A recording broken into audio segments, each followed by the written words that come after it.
Hello learners, आज हम लोग लर्न करेंगे बहुत ही डिफरेंट बुक्स। डिफरेंट तो हमेशा ही करते हैं, लेकिन आज की जो बुक्स हैं वो बहुत ही आसानी से लर्न होंगी और ईयर भी इनका बहुत ही आसानी से लर्न होगा।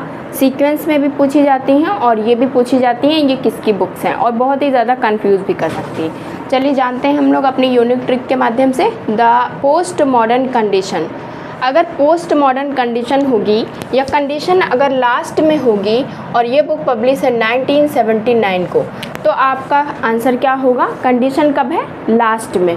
तो कंडीशन अगर लास्ट में होगी तो आपका हो जाएगा लियोटार्ड। लियोटार्ड बहुत अच्छे इंसान से इन्होंने कहा हम कंडीशन लास्ट में लगाएंगे, पहले ही कोई कंडीशन लगा के आपसे काम नहीं कराएंगे। उसके opposite the condition of post modernity, इन्होंने कंडीशन पहले ही लगा दिया। पोस्ट मॉडर्न में दोनों ही की बात हो रही है, कंडीशन इन्होंने पहले ही लगा दिया। अब कंडीशन पहले ही लगी हुई है और उसके 10 साल के बाद ये बुक आई। ये कब थी? 1979। ये कब है? 1989। तो क्योंकि वो कंडीशन लास्ट में लगा रहे थे, अब वो 10 साल के बाद आए और कंडीशन लगा दिए पहले।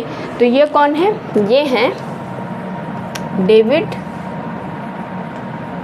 हार्वे। डेविड हार्वे से बच के रहना, एक तो 10 साल के बाद आए हैं और ऊपर से कंडीशन पहले ही लगा दिए हैं। तो याद हो गया ना, डेविड हार्वे के जैसे नहीं बनना है, कंडीशन पहले ही लगा दो, सबसे बाद में आओ फिर भी कंडीशन पहले लगा दो। कैसे बनना है आपको? लियोटार्ड के जैसे कंडीशन लगानी है बाद में, और आए थे हम इतने 10 साल पहले 79 में, ठीक है। उसके बाद है images of post modern society. Post modern society की इमेजेस देखनी है। अगर आपको इमेजेस देखनी है पोस्ट मॉडर्न सोसाइटी की, तो किसके पास आपको जाना होगा? नॉर्मन के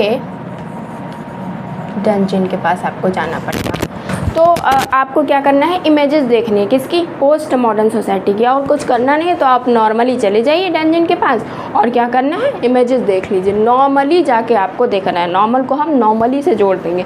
नॉर्मली हमें सिर्फ इमेजेस दिखा दो, रिक्वेस्ट कर लो किसी से, बस हो गया पोस्ट मॉडर्न सोसाइटी। क्लियर? और ये बुक कब आई? 1991, उसके काफ़ी बाद में आई। तो 1991 ये वाली दो बुक एक ही जैसी थी, तो इनको हमने लर्न किया 79 और 89। अब ये दोनों बुक एक ही जैसी है 91, 92, तो इसलिए हम इसको इसके साथ लगा के याद करेंगे, इसको इसके साथ। ये तो क्लियर हो गई बात, यहीं पे ख़त्म करते हैं। अब इसकी तरफ बढ़ते हैं। Post modernism, reason and religion. यहाँ पे इमेजेस की बात हो रही थी, यहाँ पे किसकी? रीजन और रिलीजन की बात होने लगी है। पोस्ट मॉडर्निज्म में जब बात होगी रीजन एंड रिलीजन में, तो आपका आंसर क्या हो जाएगा? अर्नेस्ट गेलनर, ठीक है। और ये वाली बुक कब आई? 1992 में। यहाँ एक साल के बाद, पहले आपने 1991 में क्या किया? नॉर्मली इमेजेस देखी पोस्ट मॉडर्न सोसाइटी की, और 1992 में आपने क्या किया? रीज़न और रिलीजन देखा पोस्ट मॉडर्निज्म में, ठीक है। तो जब रिलीजन और रीज़न की बात होगी, आरआर की होगी, तो वहाँ पे अर्नेस्ट गेलनर हो जाएंगे, और वो एक साल के बाद आई है 1992 में। तो आप बहुत ही आसानी से सीक्वेंस में भी लगा लेंगे। पहले इमेजेस रहेगा, उसके बाद रीजन एंड रिलीजन रहेगा, क्योंकि इमेज देख के ही तो आप रीजन और रिलीजन बताएंगे कि इमेज हमने देखा, अब हमें रीज़न बताओ क्या है इसका, ठीक है। तो इस तरह से आप करेंगे, और हमने बहुत ही अच्छी ट्रिक के साथ समझाने की कोशिश की। अगर आपको नॉर्मली इमेजेस देखनी है तो ये हो जाएगा, और अगर रीजन और रिलीजन है, आरआर है, तो आपको अर्नेस्ट गेलनर के पास जाना पड़ेगा।